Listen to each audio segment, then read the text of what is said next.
Hi friends, இன்றைக்கி நம்ம sweet corn பால் அல்வா எப்படி செய்யலாங்கிறத பார்க்கலாம். இது வித்தியாசமாக இருக்கும் டேஸ்ட்டு. நீங்களும் இந்த ரெசிபியை வீட்டில் ட்ரை பண்ணி பாருங்கள். வாங்க வீடியோக்குள்ளே போகலாம்.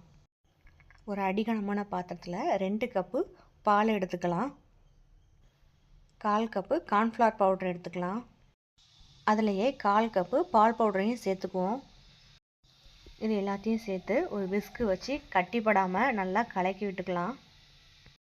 நல்லா கலந்ததுக்கப்புறமா 1/4 கப்புக்கும் கம்மியாக ஜீனி சேர்த்துக்கலாம். அது எல்லாத்தையும் சேர்த்து நல்லா கலந்து விட்டுக்கலாம். அடுத்து ஒரு மிக்ஸி ஜாரில் 1/4 கப் அளவு ஸ்வீட் கார்ன், 1 கைப்பிடி அளவு முந்திரி பருப்பு, கொஞ்சமாக பால் சேர்த்து நல்லா திக் பேஸ்ட்டாக அரைச்சிக்கலாம். இந்த அளவுக்கு நல்லா ஸ்மூத்தாக அரைச்சி எடுத்துக்கோங்க. இப்போது நம்ம பாத்திரத்தில் கலந்து வச்சதை எடுத்து அடுப்பில் வச்சு ஸ்டவ்வை ஆன் பண்ணிக்கலாம். நல்லா மீடியம் ஃப்ளேமில் கட்டிப்படாமல் இந்த மாதிரி கிண்டி கொடுத்துட்டே இருங்க.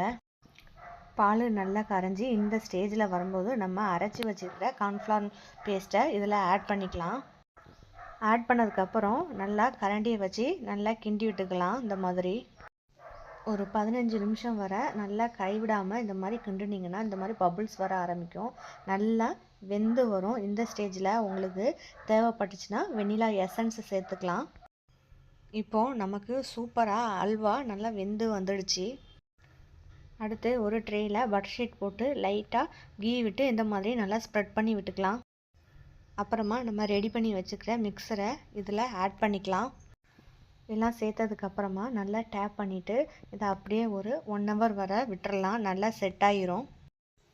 1 ஹவர் கழித்து பார்த்தோம்னா நல்லா செட் ஆகிடுச்சு. இதை அப்படியே நம்ம ஒரு பிளேட்டில் கவுத்தி மேலே 2 தட்டு தட்டி எடுத்தோன்னா அவ்வளோ அழகாக சூப்பராக கீழே விழும். கமத்தி போட்டதுக்கப்புறம் இந்த பட்டர் ஷீட்டை அதை அப்படியே மெதுவாக எடுங்க. சூப்பராக வருது பாருங்கள். அடுத்து ஒரு கத்தியை வச்சு நமக்கு பிடிச்ச மாதிரி ஷேப்பை நம்ம கட் பண்ணிக்கலாம். பாருங்கள் எவ்வளோ அழகாக சூப்பராக வந்திருக்கு. இதில் முக்கியமாக நம்ம இனிப்பு ரொம்ப சேர்க்காதீங்க. ஏன்னா பால் பவுடரும் இனிப்பு தான், ஸ்வீட் கார்னும் இனிப்பாக இருக்கும். அதனால் நீங்கள் இனிப்பு மட்டும் கொஞ்சம் அளவோடு சேர்த்துக்கோங்க. சாப்பிட்றதுக்கு அவ்வளோ டேஸ்ட்டாக இருக்கும் இது. இதை நீங்கள் ஃப்ரிட்ஜில் வச்சும் கூலிங்காகவும் சாப்பிட்லாம். இதே மாதிரி நீங்கள் குழந்தைங்களுக்கு செஞ்சு கொடுங்க. குழந்தைங்க நல்லா விரும்பி சாப்பிடுவாங்க. இந்த வீடியோ உங்களுக்கு பிடிச்சிருந்தா சேனலை சப்ஸ்கிரைப் பண்ணுங்கள், ஷேர் பண்ணுங்கள், கமெண்ட் பண்ணுங்கள். பிடிச்சிருந்தா ஒரு லைக் போடுங்க. தேங்க்யூ.